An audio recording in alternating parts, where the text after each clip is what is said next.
پیارے طلباء و طالبات، السلام علیکم۔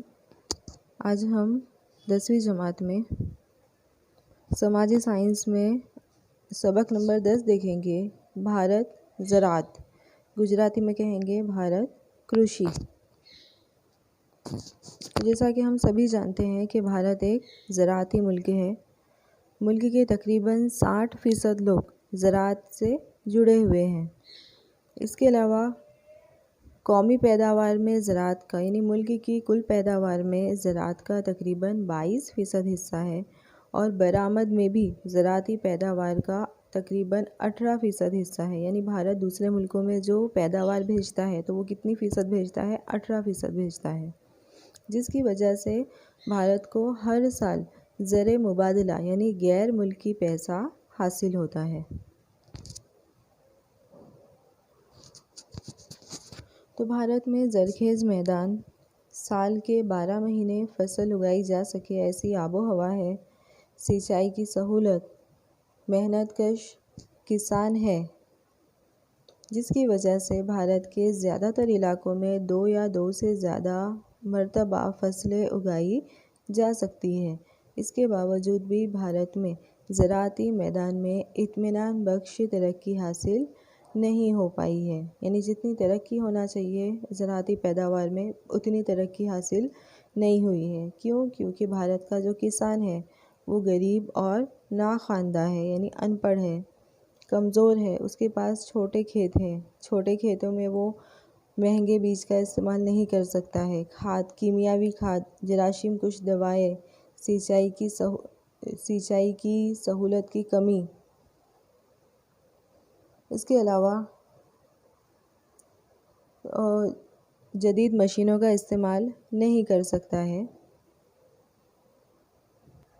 اور جو نئے طرح کے بیج آتے ہیں، سدھارے ہوئے بیج آتے ہیں، اس کا بھی وہ استعمال نہیں کر سکتا ہے۔ اس کے علاوہ بھارت میں جو تعلیم یافتہ لوگ ہیں، پڑھے لکھے لوگ ہیں، وہ کھیتی کے ساتھ جڑنا پسند نہیں کرتے ہیں، وہ زراعتی پیشے کو یعنی کھیتی کرنے کو کم درجے کا خیال کرتے ہیں۔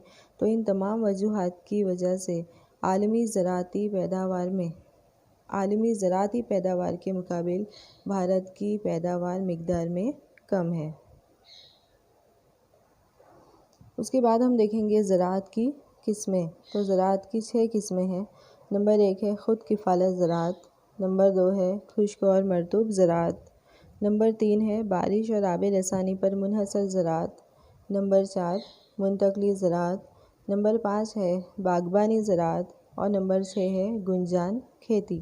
تو سب سے پہلے ہم دیکھیں گے خود کفالت زراعت۔ تو خود کفالت زراعت یعنی ایسی زراعتی پیداوار جو خود کے اوپر ہی خرچ ہوتی ہے، خود کے پریوار پر ہی خرچ ہوتی ہے، تو اسے کہیں گے خود کفالت زراعت۔ تو بھارت کا جو کسان ہے آج اس کی حالت کمزور ہے، اس کے پاس چھوٹے چھوٹے کھیت ہیں، چھوٹے کھیتوں میں وہ مہنگے بیج، کھاد اور جراثیم کش دواؤں کا استعمال نہیں کر سکتا ہے۔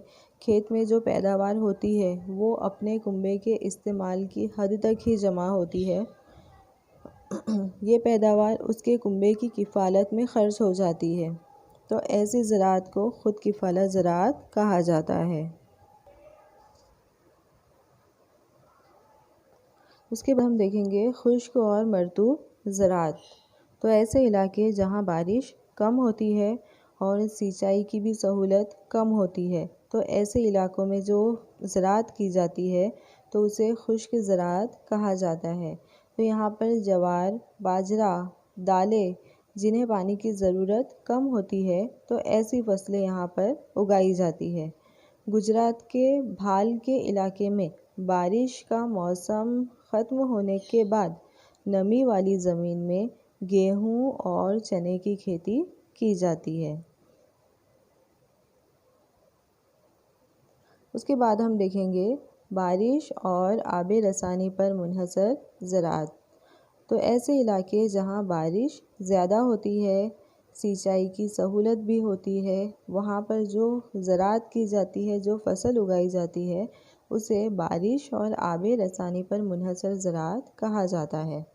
تو یہاں پر چاول، گنا، کپاس، گیہوں اور سبزیوں کی کھیتی کی جاتی ہے۔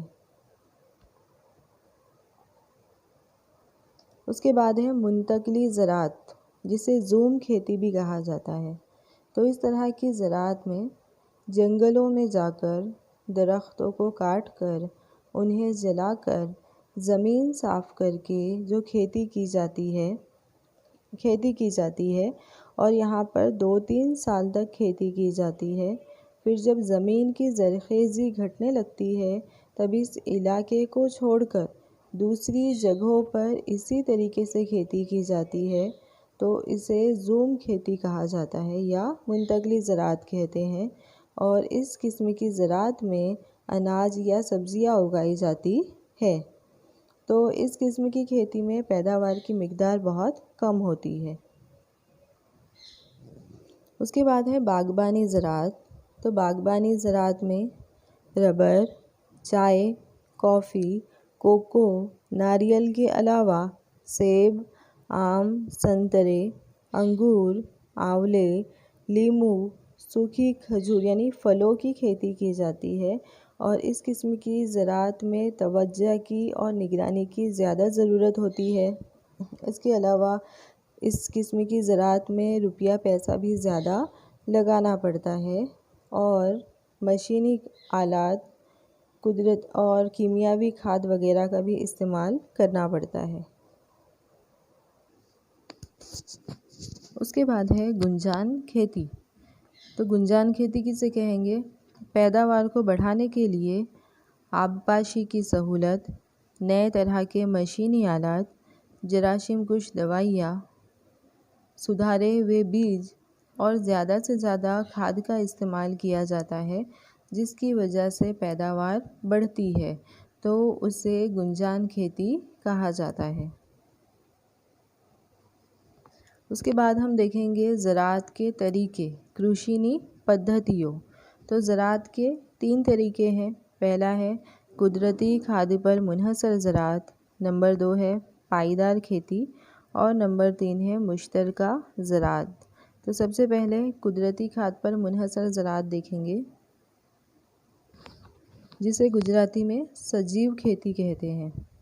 تو قدرتی کھاد پر منحصر زراعت یعنی زراعت کا ایسا طریقہ جس میں یوریا یا دیگر کیمیاوی کھاد اور جراثیم کش دواؤں کا استعمال نہیں کیا جاتا، بلکہ فصل کو بڑھانے کے لیے گوبر کی کھاد، کیچوے کی کھاد، کمپوسٹ کھاد جو ہوتی ہے وہ پتوں کو سڑا کر بنائی جاتی ہے، تو کمپوسٹ کھاد کا استعمال کیا جاتا ہے۔ اور فصل کی حفاظت کے لیے گائے کا پیشاب وغیرہ کا بھی استعمال کیا جاتا ہے۔ تو قدرتی کھاد پر منحصر زراعت کی پیداوار جو ہوتی ہے وہ قوت بخش ہوتی ہے، زیادہ طاقت والی ہوتی ہے، اس میں قدرتی ذائقہ، مٹھاس اور ہوتی ہے۔ اس میں زیادہ مقدار میں معدنیات، وٹامن اور حیات بخش مادے ہوتے ہیں۔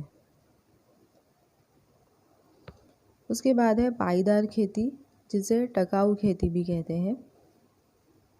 تو اس طرح کی کھیتی میں زمین کی زرخیزی کو زیادہ عرصے تک محفوظ رکھنے کے لیے فصل کی تبدیلی کی جاتی ہے۔ اس کے علاوہ پیداوار کو بڑھانے کے لیے کیمیاوی کھاد کی جتنی ضرورت ہوتی ہے اتنا ہی استعمال کیا جاتا ہے، یعنی ضرورت سے زیادہ استعمال نہیں کیا جاتا۔ کیڑوں اور خرد گھاس کے لیے جراثیم کش دواؤں کے بدلے بائیولوجیکل ٹریٹمنٹ دیا جاتا ہے اور پانی کی حفاظت پر خاص توجہ دی جاتی ہے۔ اس کے بعد ہے مشترکہ زراعت یا مشترکہ کھیتی، گجراتی میں کہیں گے مشر کھیتی۔ تو اس طرح کی زراعت میں کھیتی کے ساتھ ساتھ مویشیوں کی پرورش بھی کی جاتی ہے، جیسے مرغی ہے، بطخ ہے، شہد کی مکھی اور مچھلیوں کی بھی پرورش کی جاتی ہے، تو اسے مشترکہ زراعت کہتے ہیں۔ تو اب آگے کا سبق ہم اگلے پیریڈ میں پڑھیں گے۔